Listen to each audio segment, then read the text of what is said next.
Jamboree. Surveillance et protection. La chaîne qui plonge dans l'univers des forces de défense et de sécurité. C'est une émission Jamboree du ma si tay chaque jour lépp loo xamante ne si force de défense et de sécurité yi ñu ngi koy def ñu si mel ni police gendarmerie armée douane eaux et forêt service d'hygiène bàyyiwuma kenn ñëpp ñoo xamante ne rek lépp lu ñuy def pour aar dëkk bi rek dinañ ko fësal askan bi xam ko xam ne ñii kat ñu ngi leen di taxaw suba ngoon bu dégg bëccëg. Jamboree. On le tue, mais on ne le déshonore. Paix à nos braves Jambar. N'oubliez pas de vous abonner à notre chaîne Jamboree, aimer et partager.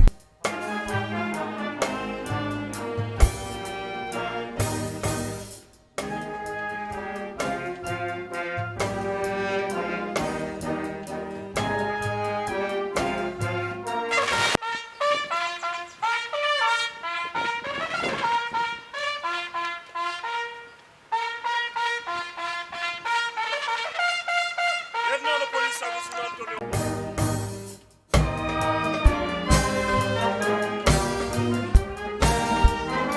Autorisation de Monsieur l'inspecteur général, directeur général de la police. Les policiers sont des êtres humains qui sont imbus de la culture de leur terroir, de la culture sénégalaise et qui l'expriment. Et je vais demander quelque chose de très bizarre, en espérant que ça ne va pas me valoir une arrestation après. De toute façon, on n'arrête pas les invités, n'est-ce pas? Je voudrais demander aux policiers, quel que soit leur grade, qui ont comme nom de famille Diop, de lever la main.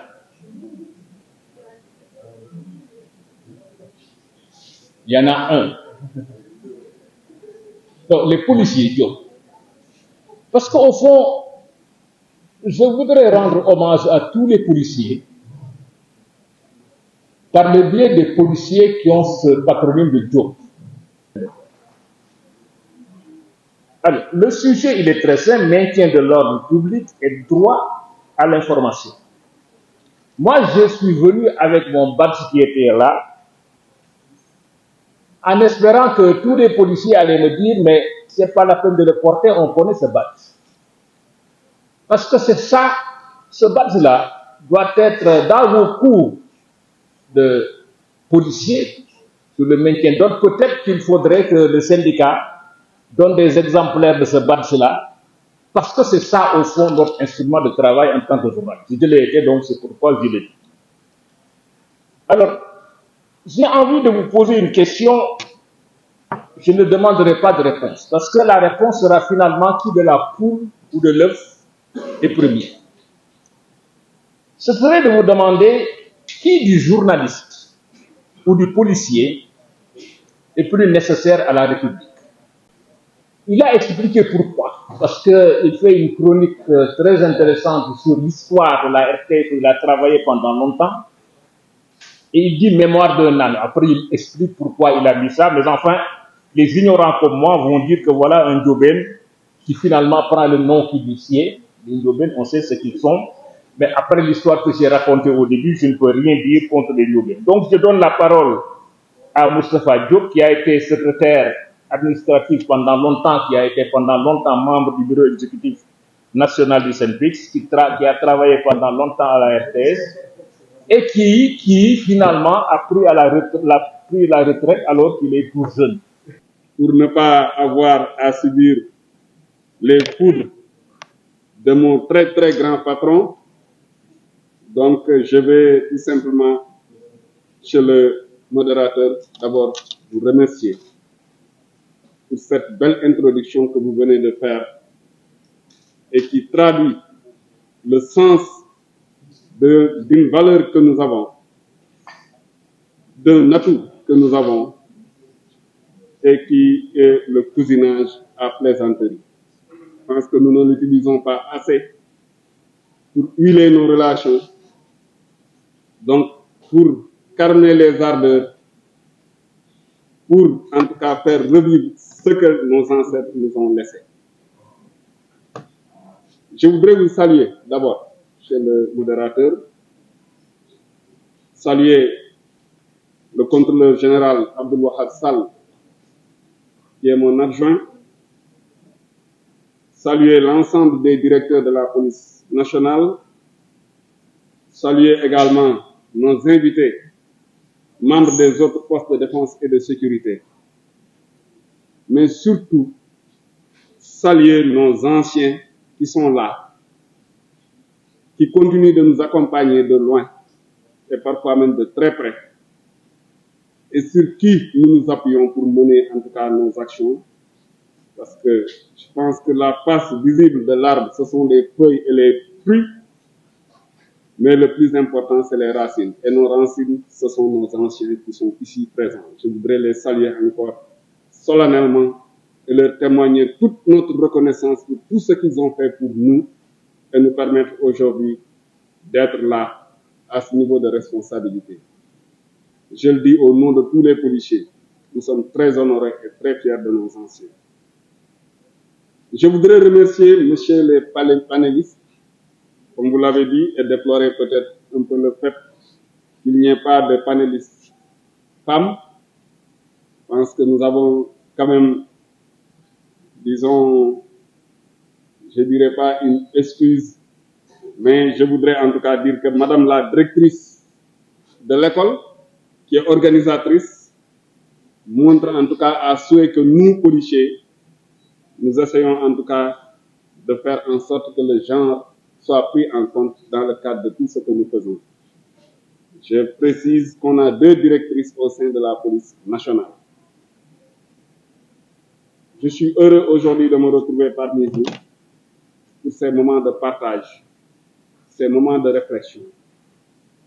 Et je voudrais saluer surtout le choix du thème, qui est un choix pertinent. Je l'ai justement validé parce que nous ne devons pas avoir peur de nous interroger sur ce sur quoi nous devons nous interroger.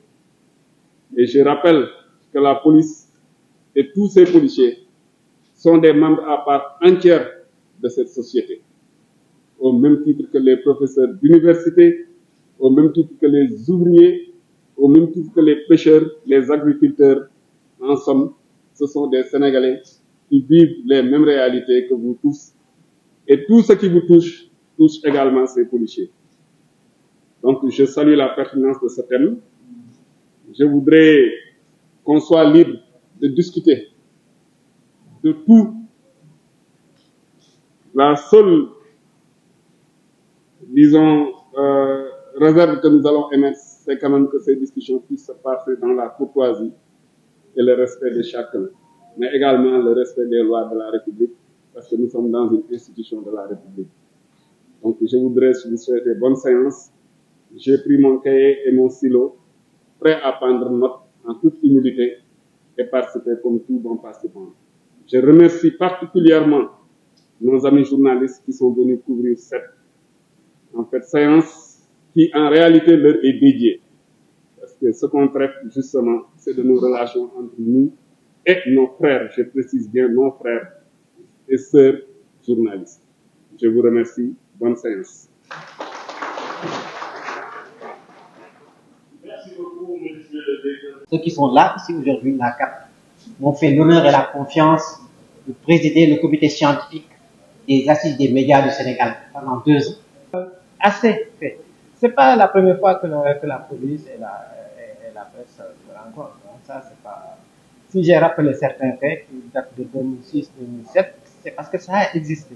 Le problème, c'est qu'entre 2012 et maintenant, pratiquement tout ça s'est perdu. Mais vraiment, ça, c'est un appel que je vous lance. J'interpelle vraiment la directrice et Lisa, ou bien je ne sais pas qui, pour que vraiment la prochaine rencontre soit vraiment la bonne. Et qu'on en sorte avec vraiment les propositions. Être journaliste aux côtés des forces de défense et de sécurité avec l'Union africaine. Parce qu'on nous avait appris la couverture en zone dangereuse. Et la couverture en zone dangereuse requiert déjà un état d'esprit, un comportement, mais aussi un certain nombre d'habillements aussi. Il faut le faire. Et donc, je pense que ça a été relaté ici. Mais ce qui est important, c'est qu'il faudrait que les étudiants, les journalistes comprennent c'est quoi une zone dangereuse. Un périmètre de sécurité. qu'il ne fallait sous aucun prétexte pénétrer.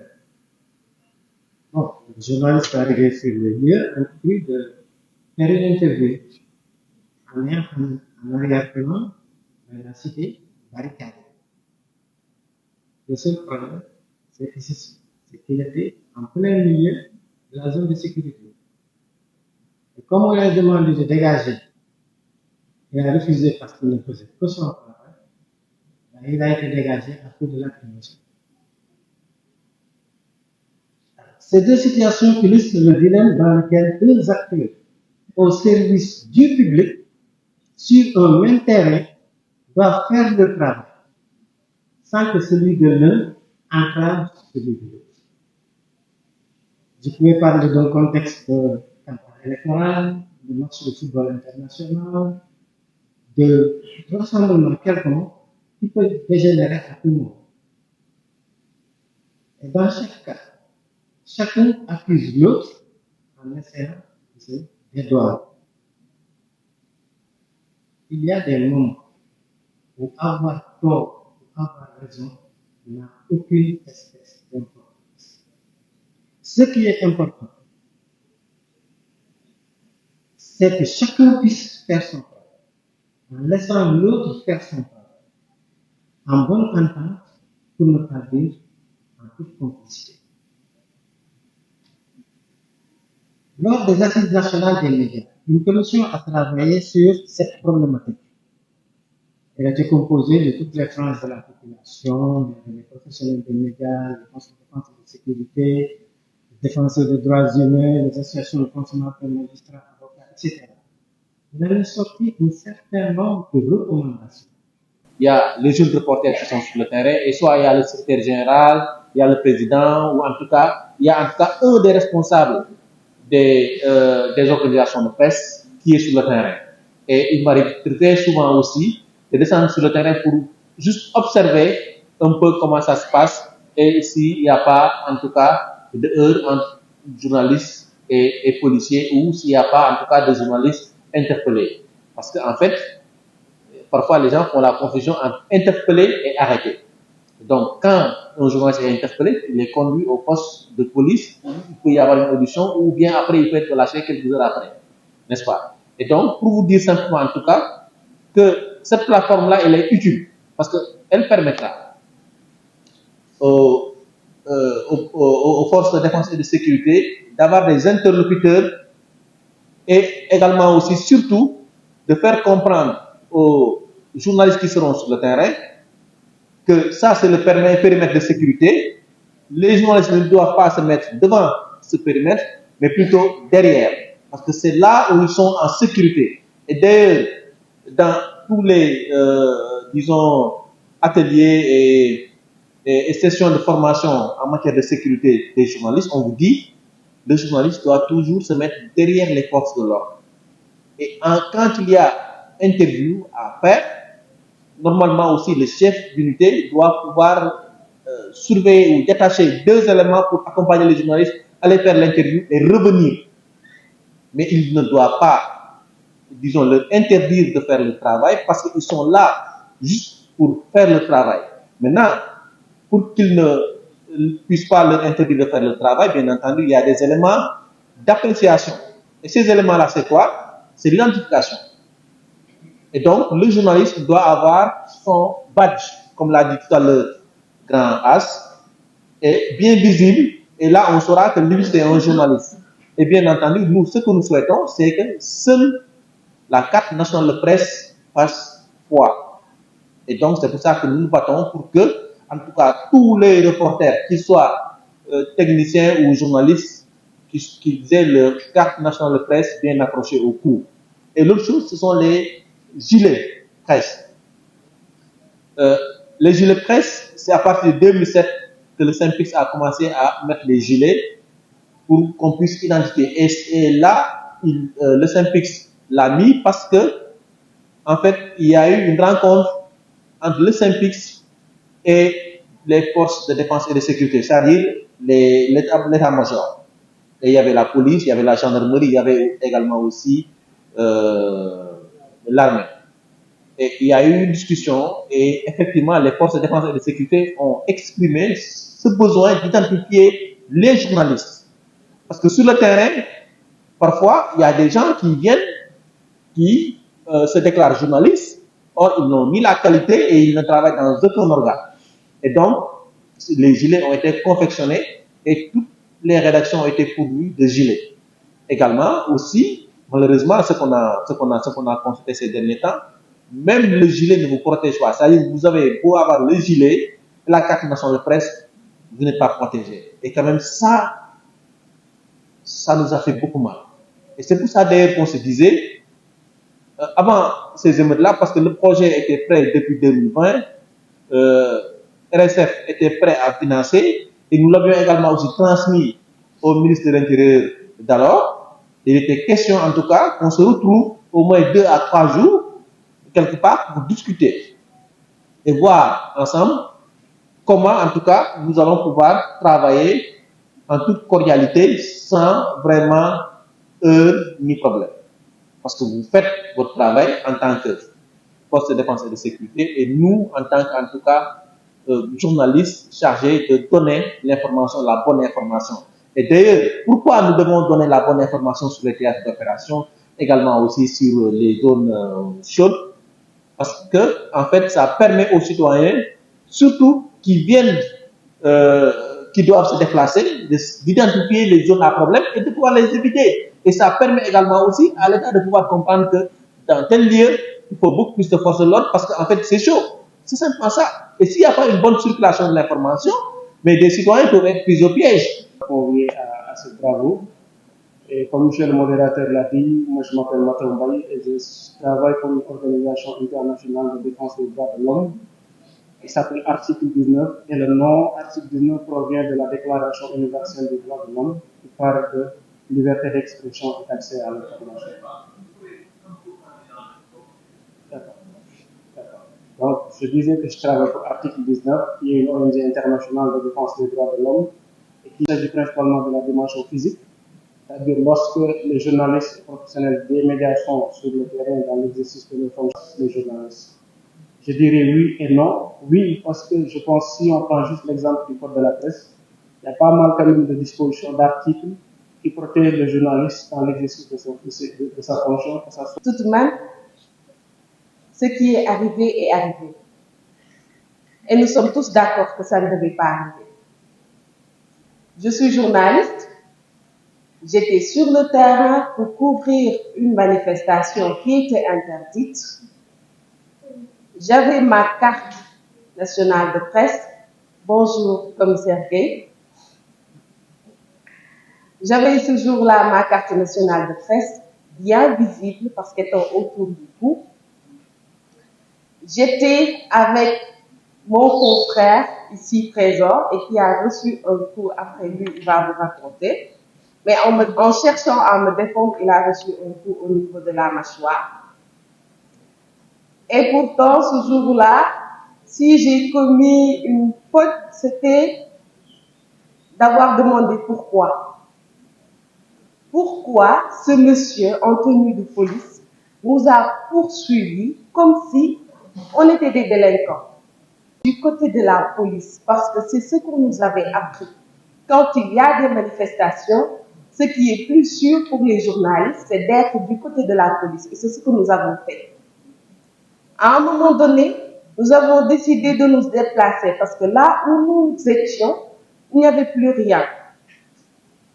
Mais nous ne sommes jamais partis du côté des manifestants, nous sommes restés du côté de la police. Il nous a vus arriver. Il a bien vu que nous partions. Et pour autant, il ne s'est pas gêné pour nous dire le fameux mot « dégager » alors que nous étions en train de partir.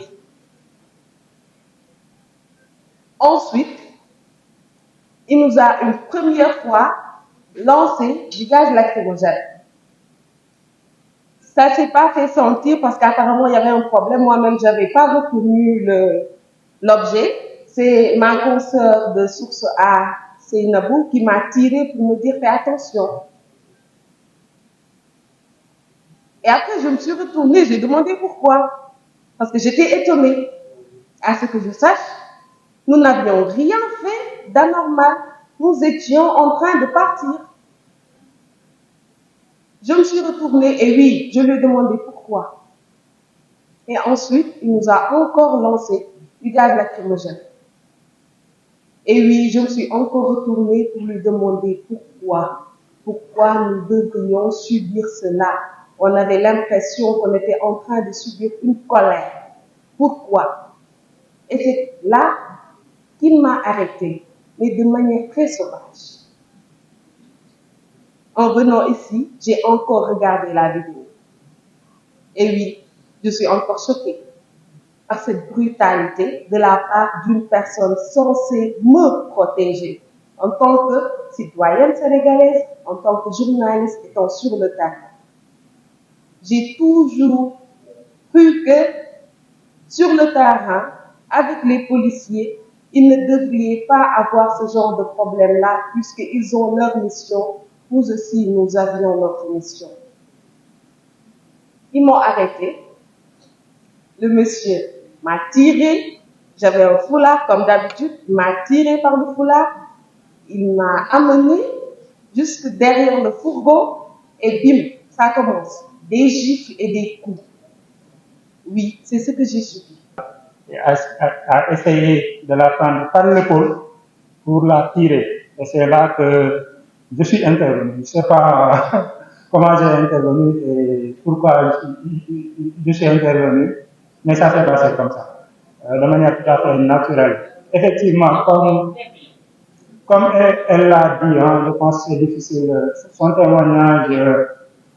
ñu ñëw waa ji dama dégage moom grand bi ñuy dem de boo xoolee oto bee nga xam ne taxawuma fi sax mu saaga bu ma saaga ma ne ko yow de amoo yaay moo tax nga saaga ma wax ko loolu mu poñe ma ne ko grand bu ma poñe bu ma la toroxal parce que foo nga tënni parce que xam naa ne def naa armation moo tax bu ma ko woon a def lu koy metti moom pour dóor ma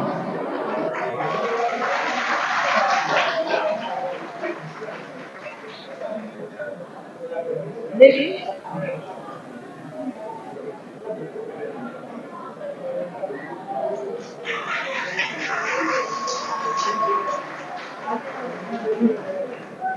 après rek ñu def ñoom suñu seen bloc c'est normal ñu soog ma takk ma dugal ma ci oto bi doom ma bëri métti jusqu'à présent ça fait 3 ans maa ngi si biir métti boobu ci clinique laa jóge nii pour forcer ñëw ndax c'est à cause de tonton ma jóg def effort ñëw man sama baay li mu fekk daf ma ko defal ba mënatu man li ma fekk yëpp dafa faj ba mënatu ma Bamba Kassé ni duma bàyyi ñoom te lu ñu am dañ ko def ci man jàppale nañ ma gauche à droite jusqu'à présent pour man nag dañu war a booloo nekk benn parce que pour man yéen bu ngeen ñu défendre kan moo ñuy défendre parce que ñun bu manifestation amee ci seen ginnaaw la ñu taxaw yéen ngeen jàppale ñu tim ñu nekk parce que bu ñu tasaaroo après boo seetee am na koo xam ne yéenay nekkaat ci benn kër bu ngeen bokkul day bokk ngeen bàyyi bu nekkul sa cousin nekk nga sa cousin nous leen pour man nag ñu jàppalante nekk booloo nekk benn parce que yéen ñu mën a jàppale donc pour man yéen man bii mooy 2 fois may subir affaire bu mel nii 2 fois première fois bi c'était Bamba Fall la ñuy doon maltraité ma jël image bi waa ji ma jox ma image ma jël carte bi nëbbu ko mu wax ma ne ko yor ma carte mu dóor ma ba mujjee CTO ndax carte image mu dóor ma ba ma yóbbu CTO ma kiri am kiri das ma booba maa ngi ànd ak Ababacar Sadikh Sow bu nekk Pastef léegi ma yendu ko fanaan ko. Vous allez raconter l'anecdote concernant le policier Diobène et Samaraga. Monsieur le directeur général de la police nationale, messieurs les officiers supérieurs des forces de défense et de sécurité, messieurs les officiers subalternes, messieurs les sous-officiers, agents de police, policiers adjoints volontaires, messieurs les chefs anciens de la police nationale, à vos grades et qualités, chers journalistes, chers invités. Monsieur le directeur général, c'est toujours un plaisir et un honneur, vous l'avez dit tout à l'heure, de parler devant nos chers anciens qui nous ont formés, qui nous ont commandés. Mais c'est également un défi de parler devant eux de sujets qu'ils maîtrisent mieux que nous, pour les avoir gérés à un niveau de responsabilité beaucoup plus élevé. Les relations entre les forces de l'ordre et les journalistes sont au cœur des défis que rencontre notre démocratie. Ces deux institutions essentielles au bon fonctionnement de notre société partagent un objectif commun qui est de servir l'intérêt général. Pourtant, lors des manifestations, ces relations sont souvent marquées par des tensions, des malentendus et parfois des conflits qui nuisent à leurs missions respectives. Aujourd'hui, nous sommes réunis pour aborder cette problématique avec impartialité, mais surtout avec objectivité. Il ne s'agit pas de désigner des coupables, mais de comprendre les réalités complexes auxquelles font face les forces de l'ordre et les journalistes. Chacun agit dans un contexte exigeant avec des contraintes spécifiques et des responsabilités qui, bien que différentes, sont toutes les deux légitimes et nécessaires. Je crois que vous conviendrez avec moi, monsieur le modérateur. Les forces de l'ordre doivent garantir la sécurité publique, souvent dans des situations chaotiques et imprévisibles. Les journalistes, quant à eux, ont pour mission d'informer le public, même dans les circonstances les plus difficiles.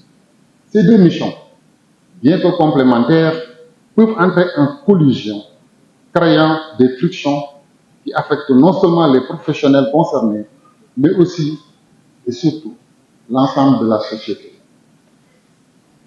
Cette présentation que je mène aujourd'hui se veut un espace de réflexion et de dialogue. Nous examinerons les défis rencontrés par chaque partie, les impacts de ces tensions sur notre démocratie. Et surtout, nous explorerons des solutions concrètes et équilibrées pour améliorer cette relation. L'objectif, bien entendu, étant de trouver un terrain d'entente où sécurité publique et liberté de la presse coexistent harmonieusement au service de tous les Sénégalais. Je vous invite donc à écouter avec ouverture d'esprit, à participer avec engagement et à contribuer à cette discussion essentielle pour notre pays. Ensemble, nous pouvons conduire un cadre de collaboration qui renforce la confiance mutuelle et préserve les valeurs fondamentales de notre démocratie. Je vais commencer par faire l'état des lieux et des problématiques.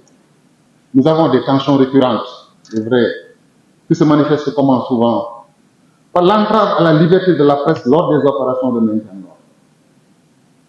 C'est une réalité. Violence physique envers les journalistes, confiscation ou destruction de matériel, de reportage, arrestation temporaire des journalistes. Maintenant, quelles sont les causes de cela? On parle de manque de formation aussi bien des deux parties. Pour les policiers, c'est les droits et devoirs des journalistes. Et pour les journalistes, c'est le mode opératoire et les contraintes opérationnelles auxquelles les forces de l'ordre sont confrontées. Il manque gravement de formation sur ce protocole. L'une des causes encore de ces tensions, c'est quoi? C'est l'absence de protocole clair pour les journalistes. La méfiance réciproque, la confusion entre manifestants et journalistes. Maintenant, quel est l'impact de ces tensions, de ces malentendus? D'abord pour les citoyens. Ces malentendus créent une limitation au droit à l'information. Ces malentendus créent également le risque de désinformation par manque de couverture professionnelle. Ces malentendus créent pour les médias une autocensure des journalistes qui préfèrent peut-être ne pas aller sur le terrain pour ne pas être victimes de violences. Autre conséquence pour les journalistes, difficulté à exercer leur métier librement. Pour les forces de l'ordre, c'est la détérioration, la conséquence c'est la détérioration de l'image publique et une perte de confiance de la société civile. Et pour la démocratie, c'est l'affaiblissement du dialogue démocratique avec un risque de polarisation accrue. Les défis des policiers, ils sont confrontés à des défis. La gestion des manifestations par les forces de l'ordre est une mission complexe, exigeante et souvent sous-estimée. Les policiers doivent naviguer entre les impératifs de sécurité publique, le respect des droits fondamentaux et les contraintes logistiques, juridiques et médiatiques. Cette analyse explore les principales contraintes opérationnelles auxquelles ils sont confrontés en appuyant sur des exemples récents et en proposant des pistes de solutions, des pistes d'amélioration. Les forces de l'ordre doivent faire face à des foules hétérogènes, composées de manifestants pacifiques, mais aussi de groupes violents, comme des casseurs et de simples courriers. Par exemple, lors de certaines manifestations, les policiers doivent distinguer entre des citoyens exprimant librement leur colère et des individus cherchant à provoquer les affrontements. Cette diversité complique la prise de décision et l'adaptation des tactiques. Les policiers sont souvent exposés à des jets de projectiles, des incendies volontaires ou des attaques physiques. Lors des manifestations sociales ou politiques, des groupes violents ont systématiquement ciblé les forces de l'ordre, utilisant des techniques d'encerclement et des armes, même improvisées. Ces situations exigent une réaction rapide et mesurée pour éviter justement l'escalade de la violence. Les forces de l'ordre ont pour mission de protéger les bâtiments publics, les commerces et les infrastructures contre les dégradations. Par exemple, lors des émeutes de 2012, de 2013, de 2021, des centaines de commerces et de véhicules ont été vandalisés, nécessitant une répartition stratégique des effectifs pour couvrir de vastes zones, tout en maintenant des réserves pour intervenir en cas de crise. Les policiers doivent garantir le droit constitutionnel de manifester, tout en empêchant les débordements. Cet équilibre est particulièrement délicat, monsieur le rapporteur, lors de certaines manifestations, où des dizaines de milliers de personnes défilent pacifiquement, mais où des groupes minoritaires cherchent à provoquer des incidents. Les journalistes ont le droit de couvrir les événements, mais leur présence peut parfois compliquer les opérations, notamment lorsqu'ils se trouvent à proximité des zones de tension. Par exemple, lors des manifestations, des journalistes ont été blessés par des tirs de grenades lacrymogènes, soulignant la difficulté de distinguer les médias des émeutiers dans des situations chaotiques. Les forces de l'ordre sont tenues de respecter le principe de proportionnalité dans l'usage de la force. Cela implique une formation rigoureuse, une évaluation constante des situations.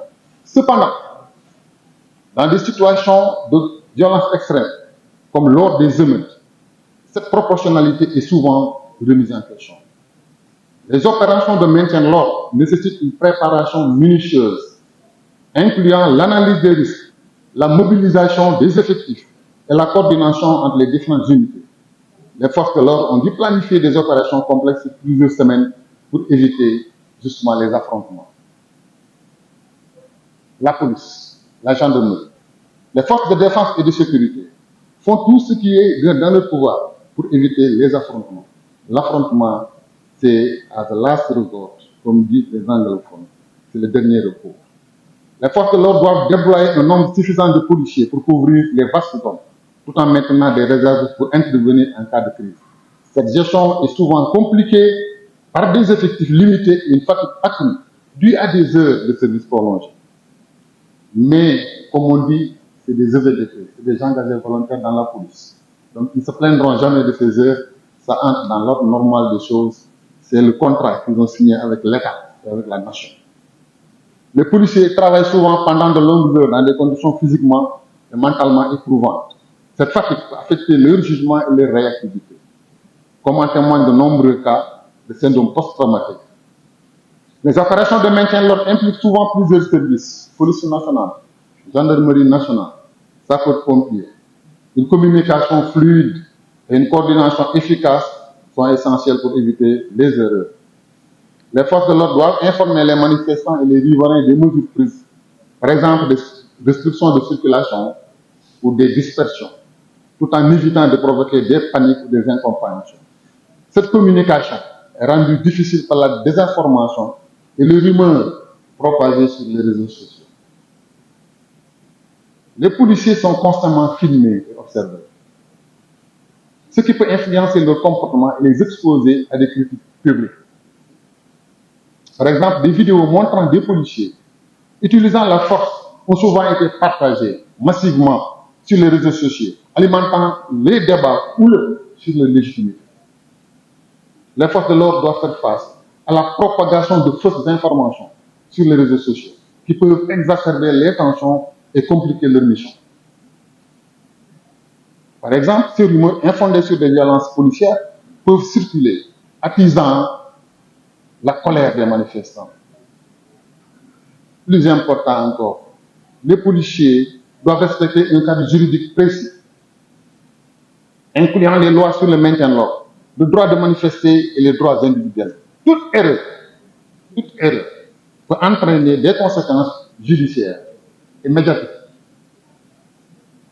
Les forces de l'ordre sont sous la pression d'éviter les débordements et préserver l'image des institutions. Ces pressions peuvent influencer leurs décisions sur le terrain, comme lors de certaines manifestations où les policiers ont été critiqués pour une gestion jugée trop répressive. Les manifestants utilisent des outils modernes, drones, réseaux sociaux, applications de messagerie cryptées pour organiser les actions et contourner les forces de l'ordre. Les policiers doivent s'adapter à ces évolutions, notamment en développant des capacités de surveillance et d'analyse en temps réel. Les groupes violents adoptent des stratégies pour échapper aux forces de l'ordre, comme la dispersion rapide ou l'utilisation des leurres. Cela nécessite une grande réactivité et une capacité d'anticipation, comme lors des manifestations. Les contraintes opérationnelles auxquelles les policiers sont confrontés lors de la gestion de manifestations sont multiples et interdépendantes. Elles exigent une préparation rigoureuse, une grande adaptabilité et un équilibre constant entre fermeté et respect des droits fondamentaux. Malgré ces défis, les forces de l'ordre s'efforcent de remplir leur mission avec professionnalisme, en cherchant à protéger l'ordre public tout en préservant les libertés individuelles. Une meilleure compréhension de ces contraintes, couplée à des mesures concrètes pour les atténuer, peut contribuer à améliorer le dialogue entre les forces de l'ordre, les manifestants et les médias, tout en renforçant la confiance du public dans les institutions. Je vais lister un tout petit peu un certain nombre de comportements que nous remarquons de la part des hommes de médias, des journalistes des hommes de médias, et qui constituent des défis majeurs pour nous qui ont été sur le terrain. Je crois que je devrais commencer par là. J'ai fait 25 ans de génie, 25 ans de gouvernement mobile, donc 25 ans de maintien de l'ordre. Et c'est à partir du bas jusqu'au sommet. C'est-à-dire que je connais, j'ai vécu moi personnellement l'expérience que je suis en train de partager avec vous. Les journalistes se placent délibérément entre les forces de l'ordre et les manifestants. Ça, c'est un comportement qui gêne les dispositifs pratiques. Les journalistes franchissent les cordons de sécurité sans autorisation. Bon, si c'est pas... On peut m'interrompre. Les journalistes refusent de reculer quand on leur demande de s'éloigner d'une zone sensible. Filment et diffusent en direct la position et les mouvements des unités. Filment et diffusent en direct la position et les mouvements des unités. Attitude vis-à-vis des opérations. Les journalistes, parfois, je les appelle journalistes, c'est le vocable que j'utilise pour tous ceux qui interviennent dans le cadre de ça, interfèrent dans les opérations pour filmer au plus près. Ils cherchent à filmer au plus près. C'est une interférence dans les opérations. Questionnent parfois les policiers en pleine intervention. Diffusent des dispositifs de sécurité confidentiels. Ce n'est pas tous nos dispositifs de sécurité qu'on aimerait que les gens connaissent. Diffusent des images sans contexte nécessaire. Filment sélectivement pour nous montrer que les actions des forces de l'ordre favorisent les angles dramatiques plutôt que la compréhension globale. Recherchent systématiquement les situations de tension. La présence des journalistes rend parfois nécessaire une protection non prévue en cas de danger. Parce que cela nous pousse à la mobilisation d'effectifs pour assurer leur sécurité. Ils obligent à modifier les dispositifs prévus pour les accommoder. Ralentissent certaines interventions de par leur présence. Encouragent indirectement certains manifestants à en faire plus devant les caméras. Certains manifestants devant les caméras, cherche délibérément à se singulariser de par le... Ça, c'était à Ziguinchor. Lorsque quelqu'un a écrit sur le truc, une position de l'armée, les rebelles avaient tiré des canons et c'était tombé presque à 5 mètres de la zone des militaires. Et ça a été relayé. Et lorsque ça a été relayé, le prochain canon, ça a atterri en plein dans la zone de l'armée. Mais le journaliste qui a donné cette information-là, il n'a pas donné pour nuire aux militaires. Mais c'est parce qu'il n'y a pas eu ce genre de concertation, de cadre de concertation-là. Il y a quelques semaines, à la Maison de la Presse, nous étions avec le commissaire Gueye, nous étions également avec les sapeurs-pompiers, avec le commandant Ndiaye également des Hommes en Bleu, et pendant 72 heures, on avait discuté de nos relations entre les FDS et les reporters. Parce qu'il était rare au Sénégal d'assister à des événements sans qu'un professionnel des médias ne soit arrêté, brutalisé, parfois même, disons, emprisonné. C'est pourquoi nous, avec notre partenaire Reporters sans frontières, on avait posé le débat pour proposer des solutions. Et parmi ces solutions, pour nous, il est important de construire un nouveau cadre de collaboration fondé sur le respect mutuel et la transparence. Quand on parle de communication, de respect mutuel, ça doit commencer forcément par la communication. Parce que tout le problème se résume à ça. Il y a un déficit de communication sur le terrain. Tout à l'heure, on a parlé de fake news, on a parlé de manipulation. Mais, monsieur le commissaire, si les reporters ne sont pas sur le terrain pour vous accompagner dans votre mission, c'est un moment également propice pour vulgariser les fake news, les manipulations. Alors que nous, on fait un travail basé sur des faits. C'est vrai, nous avons l'habitude, quand on est ensemble, de se dire la vérité, nous, en tant que reporters. Parce que parfois, vous demandez aux journalistes de se déplacer, ils utilisent comme d'habitude la fameuse phrase « c'est la presse », ce qui n'est pas du tout normal. Être de la presse ne nous donne pas tous les droits. On en est conscient, mais malheureusement, nous n'avons pas d'interlocuteurs sur le terrain parfois. C'est pourquoi nous tendons souvent le micro aux forces de défense et de sécurité qui se présentent devant nous. C'est parce que nous n'avons pas d'interlocuteurs. Ça également, nous devons y remédier pour essayer de trouver des solutions qui seront pérennes. En tant que journaliste, je devrais me féliciter de cette rencontre. Pour la bonne et simple raison que c'est la première fois que j'assiste à une rencontre pareille. On a parlé sans complaisance. Je pense que le commissaire vient de faire un diagnostic sans complaisance. Et nous sommes tous d'accord sur le diagnostic qu'il a eu à faire. Nous sommes tous d'accord. Et cette année, c'est la deuxième fois que je participe à une rencontre de cette envergure. La première rencontre, c'était les assises de la justice. Lors de ces assises, j'ai participé à ces assises. Il y avait des détenus qui étaient là et qui parlaient de leur expérience devant des magistrats qui étaient là et qui écoutaient. Des fois, ça volait haut, des fois, ça volait bas. Mais ils étaient là, stoïques, ils écoutaient. Mais au bout du compte, les gens se sont rendus compte qu'il y avait des choses à changer et il y a des propositions qui ont été faites. Je peux donner l'exemple du retour de parquet. Il y a des gens qui ont raconté un certain nombre de choses. Je sais qu'au niveau de la police, il n'y a pas un budget qui est consacré pour gérer les retours de parquet et consorts. Et à partir de cela, il y a des propositions qui ont été faites pour corriger tout cela, encadrer les retours de parquet, mettre un budget également pour gérer les personnes qui sont amenées en retour de parquet. Parce que les gens ont pris la peine de discuter, de trouver des solutions. La deuxième rencontre, c'est celle-là. Nous sommes là, nous tous, nous poursuivons des missions de service public. Et je pense que nous avons plus de points de convergence que de points de divergence. Je le dis parce que quand on prend même la fonction, l'article 7 dit que les populations sénégalaises ont droit à la sécurité, ont le droit à leur intégrité corporelle. Et ce travail-là, ça vous incombe vous, forces de défense et de sécurité. Vous descendez à l'article 8, c'est tout simplement le droit à l'information qui nous incombe nous, journalistes. Même quand on part dans les process, nous avons pratiquement les mêmes procédures. Triptyque, collecte, traitement, diffusion d'informations. Là où nous parlons d'informations, vous parlez de renseignements. Vous collectez des renseignements, vous les traitez, et après, s'il y a des infractions, vous arrêtez. Nous, on n'arrête pas, on diffuse l'information. À part de ce moment-là, je trouve quand même que nous pouvons trouver des plages de convergence pour discuter ensemble, trouver des solutions ensemble pour le bien de la population sénégalaise. Parce qu'encore une fois, vous travaillez pour la population sénégalaise, nous aussi, nous devons travailler pour cette population sénégalaise. Nous travaillons pour cette population sénégalaise. Mais le diagnostic que le commissaire Diop a fait, c'est un diagnostic correct et je trouve que les solutions se trouvent exactement dans les propositions qu'il a eu à faire. C'est progresser par perroquet ou bien je ne sais quoi là, au perroquet ou je ne sais quoi là, j'avais oublié.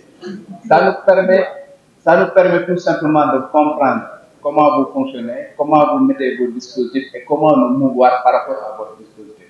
Et je pense que vous avez une école de formation, une école de formation continue. Pour moi, c'est un appel. Il faut intégrer tout simplement les gens, les former pour leur permettre de comprendre un certain nombre de choses, pour leur permettre de comprendre l'aspect de votre métier. À partir de ce moment-là, je dis pas qu'il y aura plus de conflits, mais on va amondir un tout petit peu les conflits parce qu'on connaîtra votre métier et vous connaîtrez également l'aspect de notre métier. Ça, c'est la première chose. La deuxième chose, c'est, on a parlé de l'identification des journalistes. Nous avons une loi. Vous appliquez le code pénal, vous appliquez le code de procédure pénale, mais vous n'appliquez pas le code de la presse.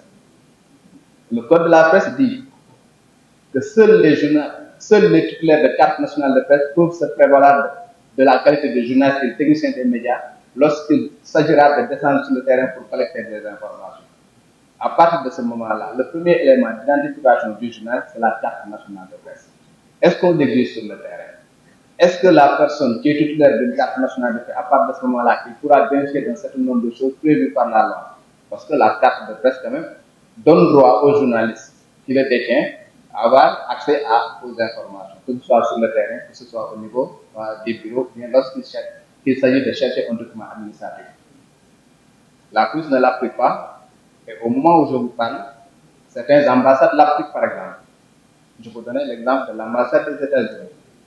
Depuis que nous avons eu à organiser des sessions avec eux, ils nous ont dit que ça c'est une problème pour nous. Parce qu'à l'époque, à un moment donné, on ne pouvait pas identifier qui était journaliste ou qui n'était pas. Nous avions des cartes maison, nous avions des cartes de la RTS, du Soleil. On ne peut pas faire la différence. Alors que nous savons tous que pour confectionner une carte, c'est très facile.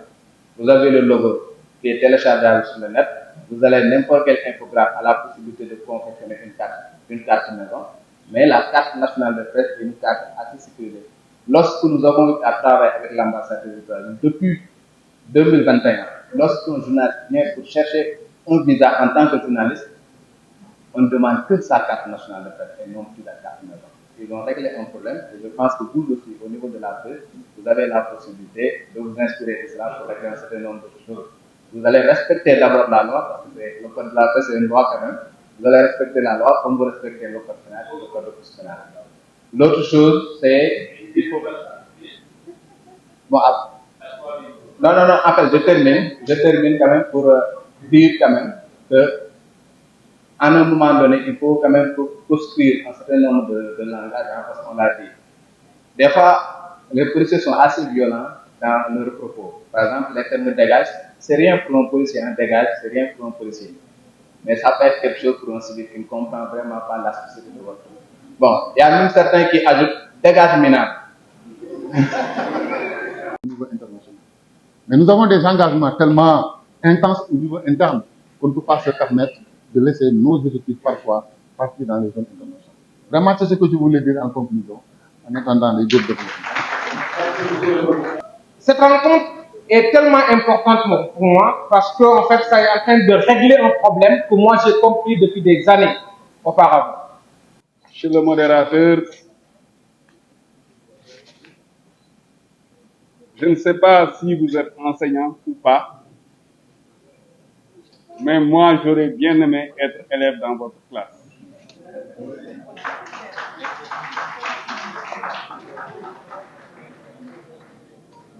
Vous avez le sens de la mesure. Vous avez les mots qu'il faut pour détendre. Les mots qu'il faut pour être sérieux. Les mots qu'il faut pour provoquer. Mais également les mots qu'il faut pour faire réfléchir. Et ça, véritablement, je me dis qu'on ne pouvait pas trouver meilleur modérateur que vous. Je ne voudrais pas qu'on lève la séance. Si je vous dis, monsieur le modérateur, je vous remercie.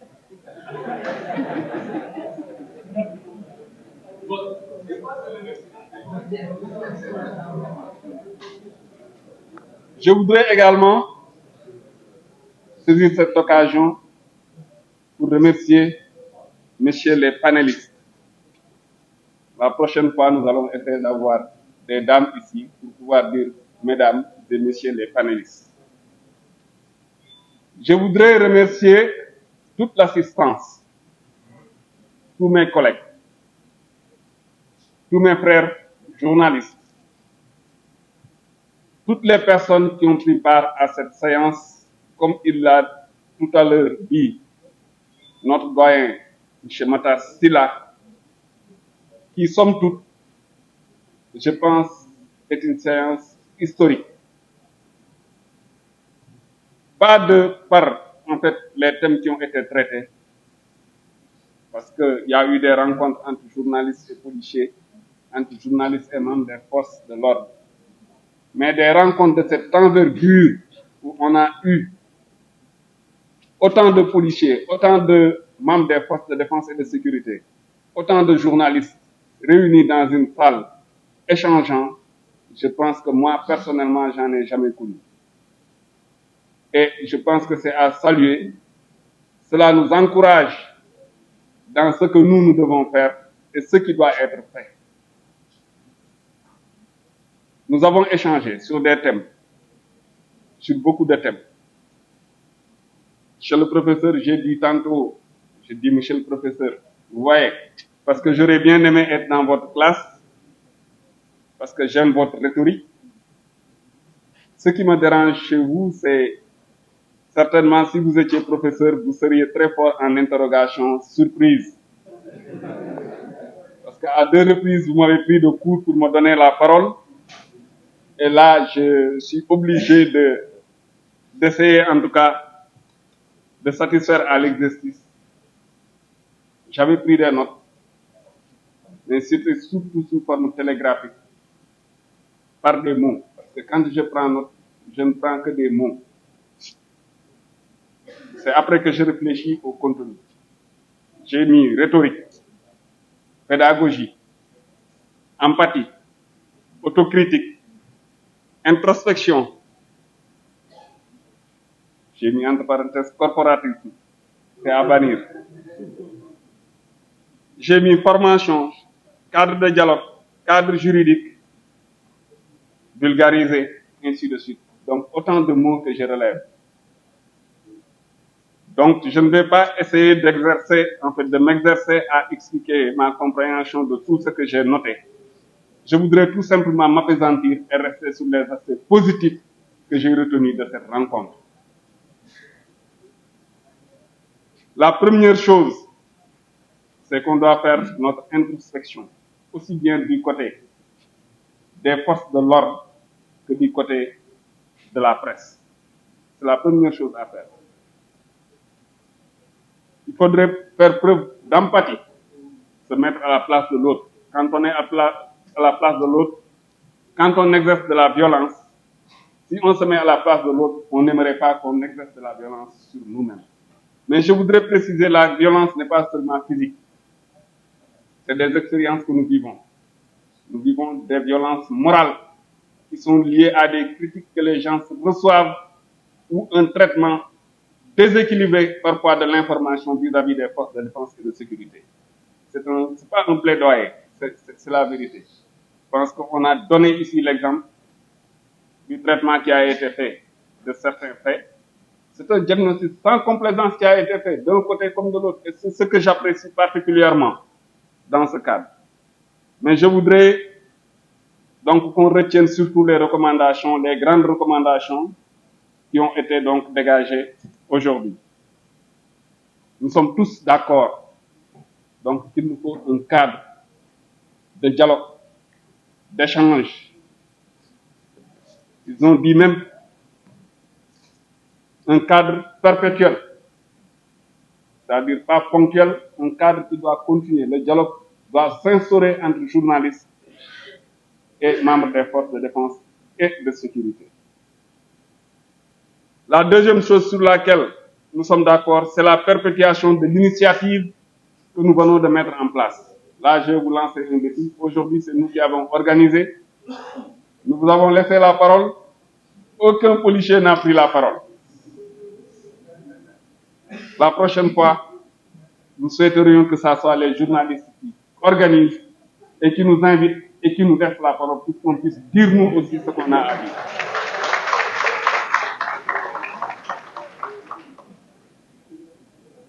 Pérennisation. J'avais mis aussi sanctions. Le troisième point concerne donc le protocole que les jeunes reporters ont proposé. Un protocole de non-violence des deux côtés. Comme j'ai dit, la violence, elle n'est pas seulement physique. Il nous faut trouver un modus vivendi, comme on dit, pour que les policiers aussi soient protégés vis-à-vis des violences verbales, ou en tout cas des traitements déséquilibrés de leur action. Le troisième point que j'ai noté également, c'est la formation. Et là, on est tous d'accord, je pense également, que nous devons revoir nos curricula. Et ça, je le dis pour toutes les forces de défense et de sécurité, pour qu'on intègre aussi dans nos curricula de formation, donc cette prise en charge de la liberté, cette prise en compte de la liberté d'information avec tous ses corollaires.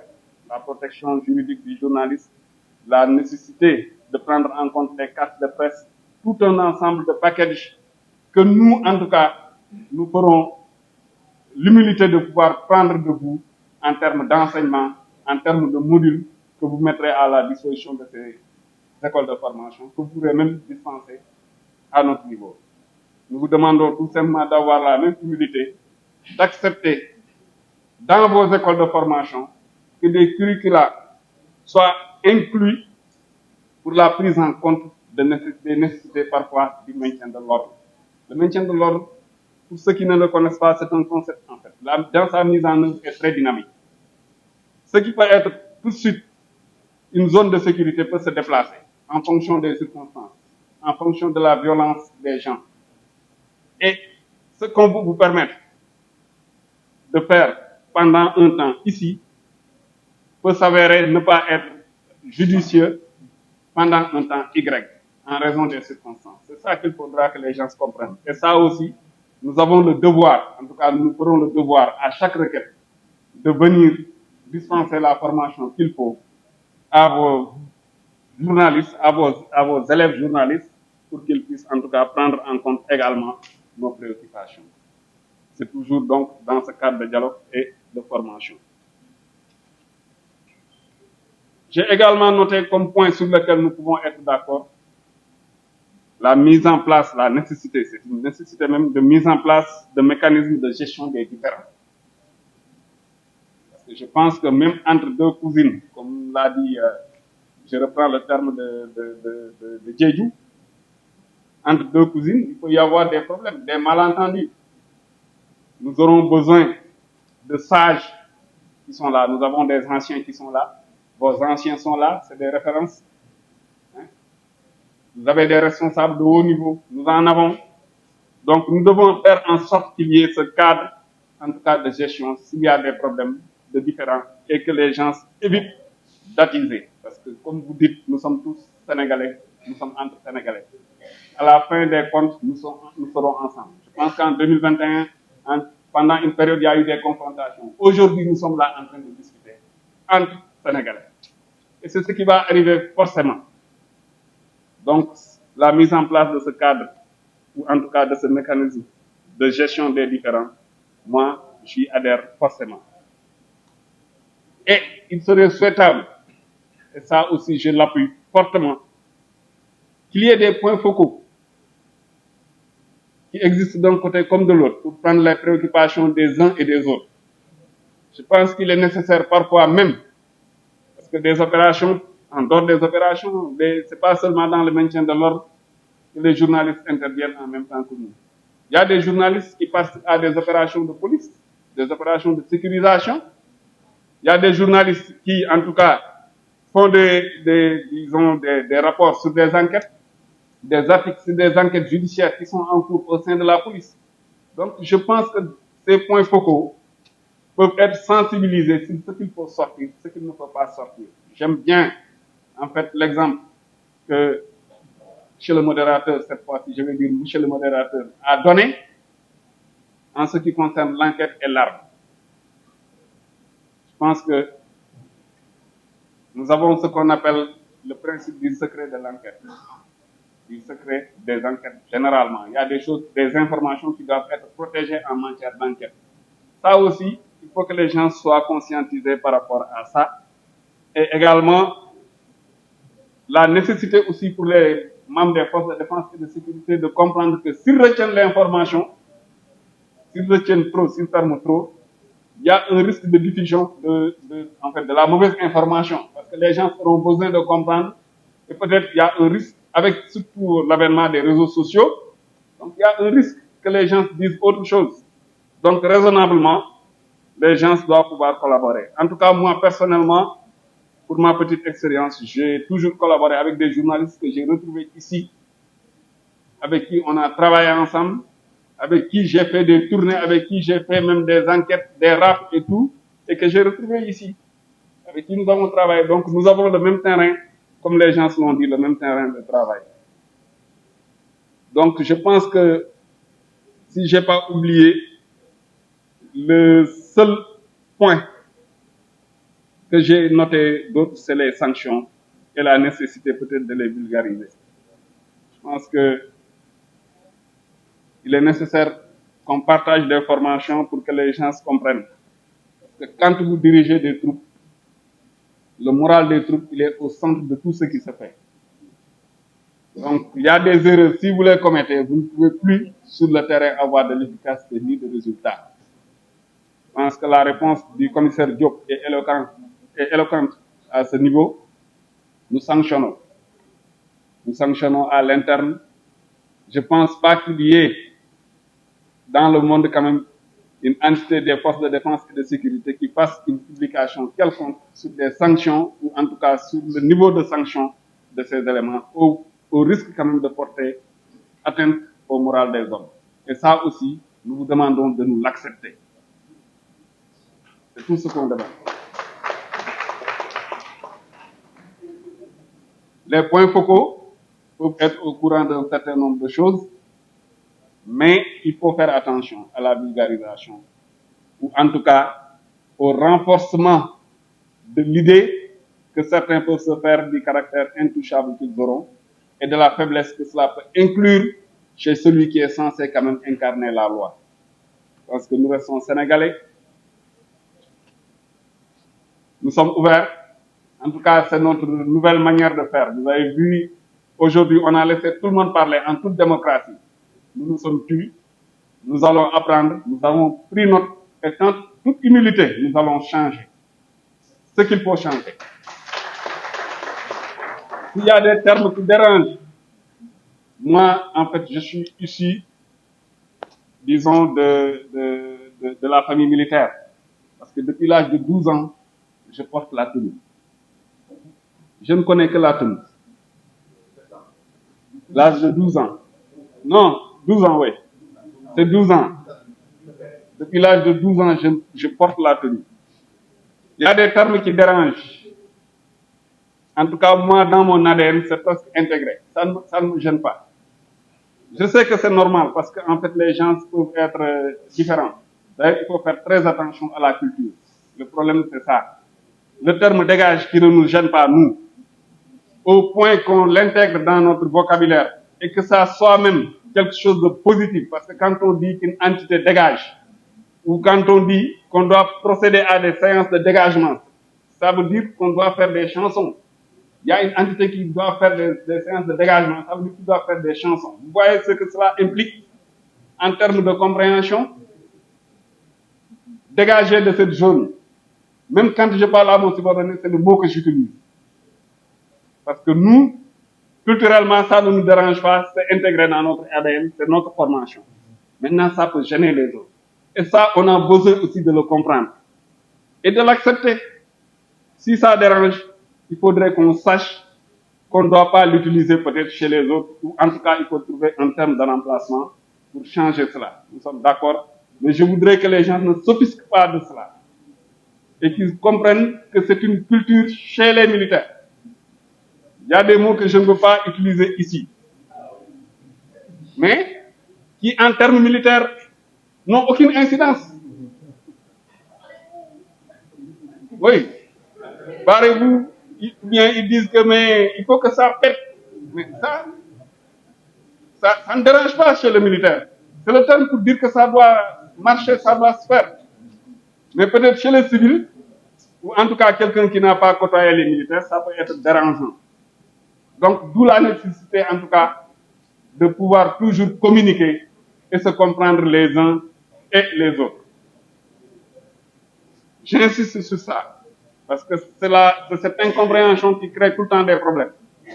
Maintenant, nous, de notre côté, nous avons pris note, nous avons organisé cette réunion, cette rencontre, surtout pour vous écouter, pour vous comprendre, prendre en compte vos préoccupations. Nous aurons l'occasion de vous faire part véritablement de nos préoccupations quand nous viendrons chez vous, parce que allez beau gis am na retour.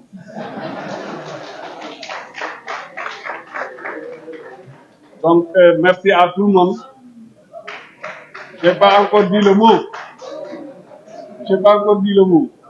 Voilà, donc je vous souhaite à tous une bonne et heureuse année, en espérant que nous allons nous rencontrer encore très bientôt pour couvrir d'autres thèmes, y compris des thèmes qui vont nous lier entre policiers, journalistes, membres des forces de défense, tout ce qui est social. C'est en fait le but et l'objet de ces mercredis de la police. Je voudrais vous inviter au sortir de cette rencontre de prendre part au pot qui aura lieu ici, où vous pouvez peut-être vous réfléchir avant de partir. Maintenant, je peux dire, je vous remercie.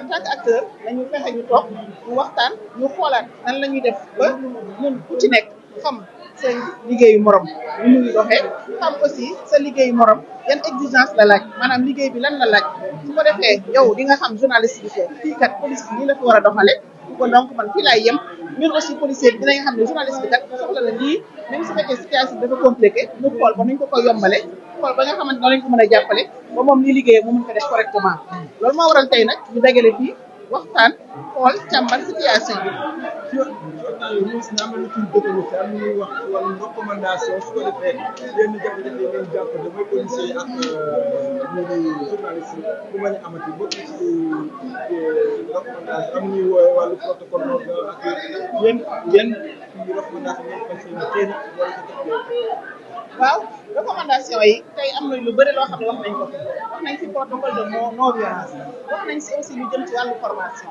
parce que man tey bu fekkente ne policier laa mais xaw ma par exemple liggéeyu journaliste bu mu tëddee amaana su ma dee liggéey ak moom du ma am compréhension bi du ma xam lan laa ko war a jàppale wala lan laa ko war a yombale liggéeyam ki nga xamante ne tamit mooy journaliste su fekkente ne moom xamul policier bi lu muy liggéeyee xamul exigence liggéeyu policier bi sur le terrain pour xam nan lay def ba nga xam ne moom dina def liggéeyam te du tee mu yàqal policier bi liggéeyam donc loolu tax ñu ne li première recommandation bi mu ngi jëm ci en terme de formation donc en terme de formation li ñu ko bëgg mooy dem ba nga xamante ne fii fu mel ni école de police dinañ fa dugal lu jëm ci par exemple question wu droit à la presse dem ci nga xamante ne dugal ci question wu par exemple li nga xamante ne mooy procédure yi nga xamante ne journalistes yi moom la ñu war a respecter par rapport ak seen éthique par rapport ak seen déontologie par rapport ak aussi recommandation yi nga xam ne moo nekk ci code de la presse de même aussi au niveau des écoles yi ñuy former journalistes yi ñu jox leen des manuels de procédure yoo xam ne moom mooy tax ñu comprendre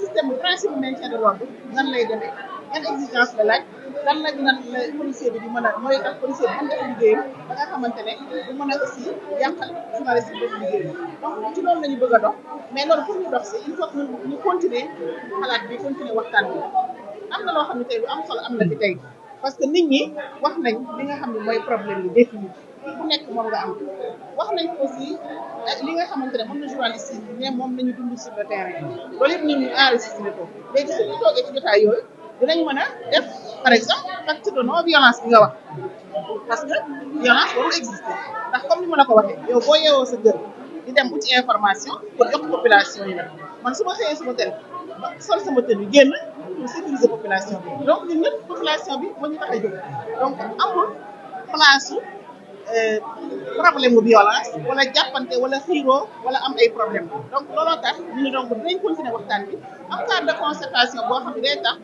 ñuy daje bu ñu dajee dinañ mën a xool ñun suñu lëkkaloo fan la toll li nga xamante ne moom la ñu defoon comme recommandation fan lañ ci toll ndax nit ñi ñu ngi koy respecté de part et d'autre est-ce que journalistes yi ñu jëloon comme engagement ñu ngi koy respecté est-ce que policiers aussi ñu jëloon comme engagement ñu ngi koy respecté mais loolu yëpp bala muy am aussi il faut d'abord comme ni ñu ko waxee mu am aspect formation nañu former acteurs de part et d'autre donc looloo waroon na tey waxtaan bi donc ñu koy rafetlu aussi parce que gis na ne pratiquement salle bi li fi nekkoon en presse bi la policiers yi la et plus précisément ñi nga xam ne ñoo bokk groupement mobile d'intervention ñu leen wax communément béret rouge nga xam ne ñoom la ñuy gën a cité ci manifestation yi.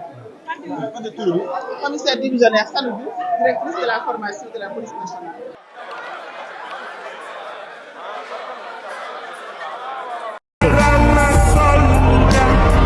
Jamboree. Surveillance et protection. La chaîne qui plonge dans l'univers des forces de défense et de sécurité. C'est une émission Jamboree du ma si tay chaque jour lépp loo xamante ne force de défense et de sécurité yi ñu ngi koy def ñu si mel ni police gendarmerie armée douane eaux et forêt service d'hygiène bàyyiwuma kenn ñëpp ñoo xamante ne rek lépp lu ñuy def pour aar dëkk bi rek dinañ ko fësal askan bi xam ko xam ne ñii kat ñu ngi leen di taxaw suba ngoon bu dégg bëccëg. Jamboree. On le tue, mais on ne le déshonore. Paix à nos braves Diambars. N'oubliez pas de vous abonner à notre chaîne Jamboree, aimer et partager.